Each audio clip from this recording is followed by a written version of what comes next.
Hello বন্ধুরা, welcome back to my channel Manisha's blog. Alipurduar জেলার ছোট্ট একটা গ্রাম থেকে আমি মনীষা তোমাদের সবাইকে অনেক স্বাগত ভালোবাসা জানিয়ে আজকে ভিডিওটি শুরু করছি। শুভ সকাল সবাইকে। সকালে 6টার দিকে উঠেছিলাম, ওঠার পরে সমস্ত কাজবাজ সেগুলোই করছি।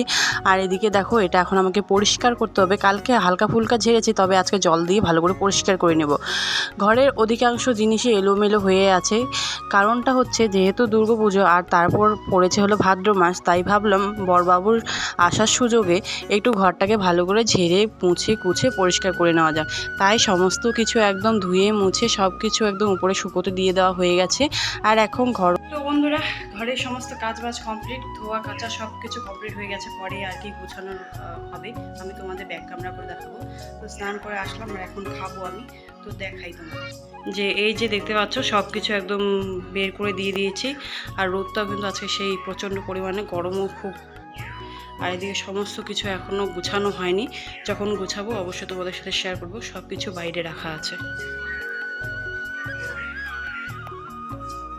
আর এদিকে দেখো, আমি কিন্তু খাবার নিয়ে বসে পড়েছি। আর এটা কি বলতো, এটা হলো আমাদের রাজবংশীদের প্রিয় খাবার, যেটা হলো শীতল আর রুটি নিয়ে বসে পড়েছি। এটাই আজকের সকালের ব্রেকফাস্ট। আর কারা কারা শীতল বা কাদের শীতল পছন্দ অবশ্যই কমেন্ট করে জানাবে। আমি ভেবেছিলাম তোমাদের শীতলের রেসিপি যেটা আর কি বানানো হয় প্রথম থেকে শেষ অবধি, সেটা আমি তোমাদের সাথে শেয়ার করব। তবে বাড়িতে গেলাম, সেখানেও হলো না। আর এখানে তার আগেই হয়ে গেছিলো, কি বলবো। তো যাই হোক, এদিকে দেখো নিয়ে এসেছে হলো খাসির মাংস। আর খাসির মাংস চর্বিগুলো দেখো, যদিও শরীরের পক্ষে এগুলো বিশেষ ভালো নয়, তবে ওই যে লোভ জিনিসটা বড়ই অদ্ভুত, তাই না? তো যাই হোক, এটা আজকে রান্না হবে। বেশি কিছু আইটেম হবে না, যেহেতু সকাল থেকে কাজ করছি। শুধু খাসির মাংস, সঙ্গে থাকবে আলু ভাজা আর ডাল। আর এদিকে দেখো, বাবা নিয়ে এসছে আবার বাজার থেকে ইলিশ মাছ। এই যে দেখতে পাচ্ছ। তাহলে বলো তো, ইলিশ মাছের ভাবা কার কার পছন্দ? অবশ্যই সবার পছন্দ। আমাদের বাড়িতে কিন্তু কম বেশি সবারই পছন্দ ইলিশ মাছ। তো যাই হোক, এই ইলিশ মাছটা আমি ফ্রিজে রেখে দেবো। আর এই ইলিশ মাছটা কালকে রান্না হবে, যেহেতু আজকে খাসির মাংস রান্না করব, সেজন্য ইলিশ মাছটাকে আর কি ফ্রিজে রেখে দেবো। কালকে যখন রান্না করব অবশ্যই তোমাদের সাথে শেয়ার করব। তো একবারে দেখিয়ে দিই দুটো জিনিসকে। এই দুটো জিনিস যদি একদিনে হয় তাহলে কার কার ভালো লাগে একটু কমেন্ট করে জানাবে। এদিকে আমি মাংস বসিয়ে দিয়েছি, আলুটাও লাল লাল করে ভেজে নিয়েছি।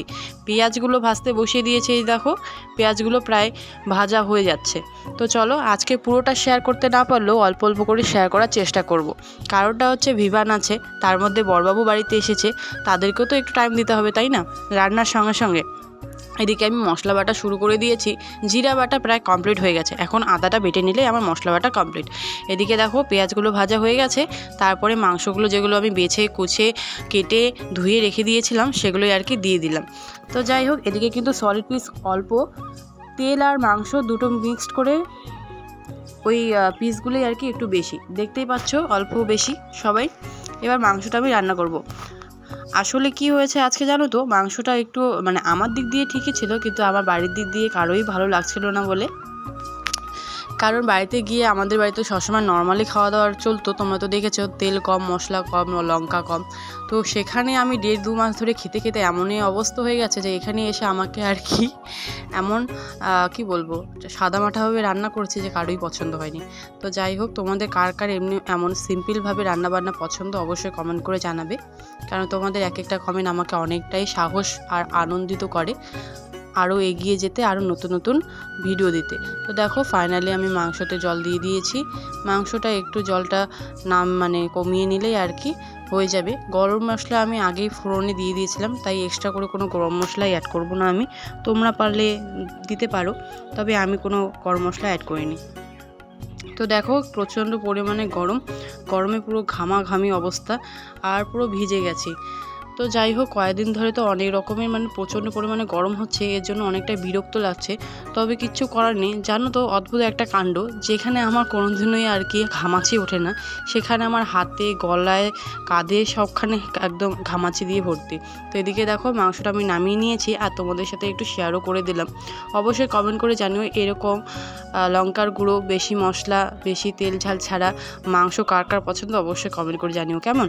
তো চলো, রান্না করতে করতে এদিকে থেকে বৃষ্টি চলে এসছে, আর বৃষ্টির পরে ওয়েদারটা সত্যি খুব সুন্দর লাগে। তবে সুন্দরের পেছনেও কিন্তু অনেকটা ঝাল থাকে।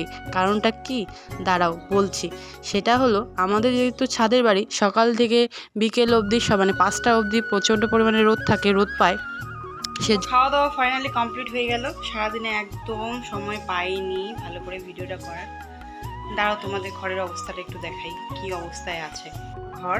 এদিকে ব্যাগ, এইখানে কাপড় এক ঢিপ, সোফার অবস্থা দেখো একবার। সব কিছু এখন গুছাতে হবে, এলোমেলো হয়ে আছে। তো তাড়াতাড়ি ঝটপট একদম গুছাগুছিটা সেরে দিই, চলো।